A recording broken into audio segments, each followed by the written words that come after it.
Bellamkonda police స్టేషన్ను సందర్శించిన పల్నాడు జిల్లా ఎస్పీ కె శ్రీనివాసరావు. పల్నాడు జిల్లా ఎస్పీగా బాధ్యతలు స్వీకరించిన కె శ్రీనివాసరావు కొద్ది రోజుల్లో పెదకూరపాడు నియోజకవర్గం బెల్లంకొండ పోలీస్ స్టేషన్ను మంగళవారం సాయంత్రం అకస్మాత్తుగా సందర్శించారు. ఈ సందర్భంగా ఆయన పోలీస్ స్టేషన్ సిబ్బందికి ప్రస్తుత జిల్లాలో నెలకొన్న పరిస్థితులపై పలు సూచనలు, దిశానిర్దేశాలు చేశారు. పోలీస్ స్టేషన్ పరిధిని పరిశీలించారు.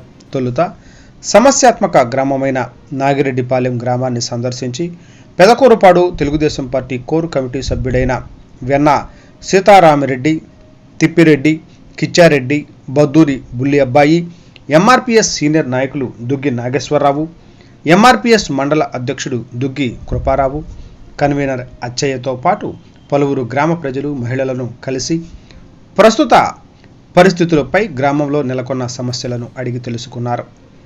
అంతేకాకుండా మండలంలోని గ్రామాల్లో జరిగిన అవకతవకలు, అభివృద్ధి పనుల గురించి, వైన్ షాపుల వివరాలను అడిగి తెలుసుకున్నారు. జిల్లా ఎస్పీ గారి వెంట సత్తెనపల్లి డీఎస్పీ గురునాథ్ బాబు, ఎస్బీసీఐ సురేష్, బెల్లంకొండ ఎస్ఐ రాజేష్ మరియు సిబ్బంది పాల్గొన్నారు.